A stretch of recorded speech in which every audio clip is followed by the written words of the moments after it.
कोई अंदोलनकारियों नूं रोटी भी खुआएगा तो ਉਹਦੇ ਲਈ भी ये सज़ा देणगे, ਉਹਨੂੰ भी सज़ा भुगतनी पेगी। कोई भी आदमी किसी ने साडे पक्ष दे विच ट्वीट कीता है ਉਹਨੂੰ भी सज़ा भुगतनी पई है। भारत सरकार पूरी तरह डिक्टेटर हो चुकी है, तानाशाह हो चुकी है। तुसीं पिछले 2 दिनों तो लगातार अखबारां दे विच छपदियां खबरां तो मेरा ख्याल है अंदाज़ा ला लिया होना, सूचना मिल गई होनी है सारे देशवासियों नूं कि किस तरीके दे नाल अंदोलनकारियों की सपोर्ट करने वाले सपोर्टरां नूं अते खास करके जे कह लिया जाए कि सिख कम्यूनिटी नूं किस तरीके दे नाल भारत सरकार वालों बेगानगी का एहसास करवाया जा रहा है। साडे अगर इनू जदों तो मोर्चा शुरू होया उदों तो निगाह मार के वेख्या जाए तो जिन्ने लोगों ने इस मोर्चे नूं सपोर्ट किया और बड़ी पद्धर दे उत्ते साडे वीरां ने सपोर्ट किया, साडे NRIs वीरां ने सपोर्ट किया, साडे कलाकार नौजवानों ने सपोर्ट किया, साडे वख-वख संस्थावां ने इस मोर्चे नूं सपोर्ट किया, लंगर लाए। ते सरकार ने की किया, उन्हां सारिआं नूं ANI दे नोटिस जारी करके एक तरह का अंदोलन नूं दबाउण दी कोशिश की कि अंदोलन की सपोर्ट करन तो ये लोग पिछे हट जाण, पर इन्हां नूं पता लग्या जदों महसूस हो गया कि लोग अंदोलनकारियों की सपोर्ट करने तो पिछे नहीं हटणगे तो सरकार नूं मूँह दी खानी पई, पिछे हटना पिया। अज की हो रहा है कि पिछले समय दे विच ये उही कौम है जिस कौम ने लगातार देश की सेवा की, मनुखता की सेवा की, चाहे वो केरला दे विच हड़ां की भरमार की गल आई होवे, चाहे उड़ीसा की गल आई होवे, चाहे तमिलनाडु की गल आई होवे, किते भी महामारी फैली है, किते भी कोई दुख का समा लोगों ते आया तो इस कौम ने मूहरे होके हर थां दे उत्ते सपोर्ट की। इत्थों तक कि जिस वेले साडी भारत सरकार दे हथ खड़े हो गए सी करोना के दौर दे विच और लोगों को ऑक्सीजन मुहैया नहीं करवा सकी, उस वेले वो बड़ी पद्धर दे उत्ते ऑक्सीजन भी मुहैया करवाई गई। ये इस कौम ने किया।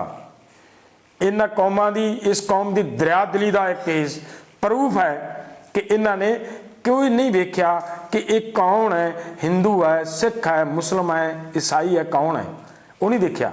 उन्होंने देखा कि एक मनुख है, एक इंसान है, इनू मेरी सपोर्ट की लोड़ है, तो उत्थे इन्होंने सपोर्ट की, सपोर्ट दे विच उतरे।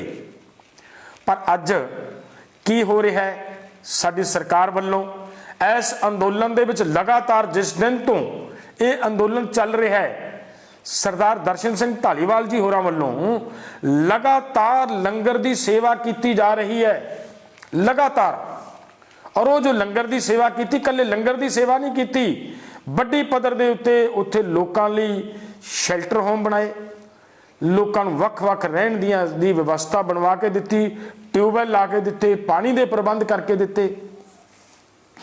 और अज जेकर वो पिछले दिन ही भारत दे विच आए ने और वो किस लिए आए ने, अपनी बेटी अपनी भतीजी की शादी के प्रोग्राम शामिल होने लिए आए ने।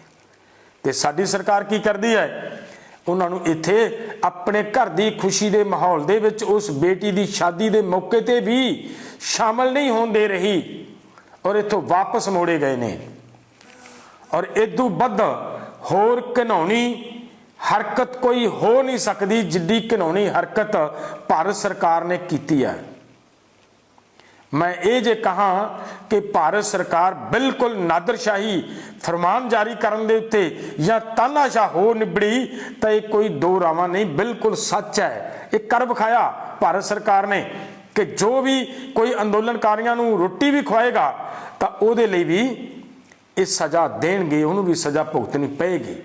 कोई भी आदमी किसी ने साडे पक्ष दे विच ट्वीट किया है उहनूं भी सज़ा भुगतनी पई है।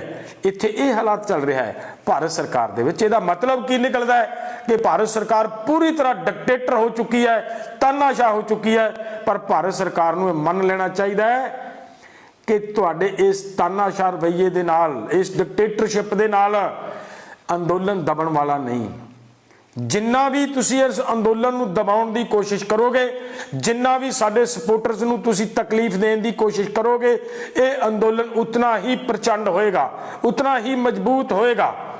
और मैं देशवासियों ਨੂੰ भी अपील करनी चाहना है कि साडे उस वीर दर्शन सिंह धालीवाल साहब के पक्ष ਦੇ ਵਿੱਚ ਸਾਨੂੰ पूरे देश के अंदोलनकारियों ਨੂੰ खड़े होने की लोड़ है, आवाज़ बुलंद करने की लोड़ है कि साडे उस वीर नूं हर हाल दे विच उस अपनी बेटी की शादी दे विच शामिल होने लई साडी भारत सरकार खुद अलाउ करे ताकि वह अपनी बेटी की शादी दे विच शामिल हो सके। और असी मानयोग साडे राष्ट्रपति नूं भी संयुक्त मोर्चे वालों अपील करांगे कि अजिहा करना बंद करे भारत सरकार। अजिही तानाशाही अजिही बुरशागर्दी किसी हालत दे विच प्रवान नहीं की जाएगी। और जिस तरीके दे नाल सिख कम्यूनिटी नूं या अंदोलन दे सपोर्टर्स नूं जिस तरीके दे नाल टारगेट किया जा रहा है तो ये कदे ना कदे जाके भारत सरकार नूं ये खमियाजे भुगतने पैणगे। जे ये सोचती है भारत सरकार जां सोचते ने नरेंद्र मोदी जी या सोचते ने अमित शाह जी कि असी इत्थे हिंदुत्व राज लैके आना है ले आवांगे, मैनू लगता है ये एक तरह की किसी एक कम्यूनिटी नूं बेगानगी का एहसास करवा के अगर ये सोचन तो मैनू लगता है ये हो नहीं सकना। और बहुत बड़ा ये सारी इन्हां दी सोच का जनाजा निकलेगा और देश एकजुट है, एकजुट होकर रहांगे। असी हिंदू सिख मुस्लिम ईसाई सारे एक हाँ अते एक रहांगे, एक रहांगे। और हर हाल दे विच ये मूँह की खानी पैगी। और राष्ट्रपति जी नूं साडी फिर तो अपील है संयुक्त मोर्चे वालों कि कृपा करो जी आप ये इंटरफेयर करो। अज कित्थे है साडी मानयोग सुप्रीम कोर्ट, इंटरफेयर करने की लोड़। अज साडे उस वीर नूं जिहड़ा अपनी बच्ची की शादी के मौके ते इत्थे शामिल होने लई आ रहा है, की कीता उन्हें, की गुनाह किया है? सिर्फ गुनाह यह किया है कि उन्हें इत्थे लोड़वंदां नूं रोटी खवाई है, उन्हें लोड़वंदां नूं शेल्टर बना के दिता है, सिर्फ यही किया है ना। इस तो बाद होर की किया है? की गुनाह करता? की उन्हें देश लई वखवादी आओ? की मतलब तालेबानी है? कौन आ वो आदमी? वो आदमी है, मैनू ये पता लग्या कि उन्होंने अमेरिका दे विच ग्रीन कार्ड मिलिया होया है। और एडा बड़ा जिम्मेवार आदमी और उस आदमी दे नाल अजिहा करना मैनूं लगदा अति निंदनीय है, जिन्हों असी संयुक्त मोर्चे वालों बुरी तरह निखेधी करते हैं। और राष्ट्रपति को मंग करते हैं कि साडे उस वीर नूं मुड़ दोबारा भारत दे विच अपनी उस बच्ची की शादी दे विच शामिल होने लई दोबारा उन्होंने टाइम दिता जाए, वो इत्थे आउण आके आपदे बच्चे की शादी शामिल होण। धन्नवाद जी।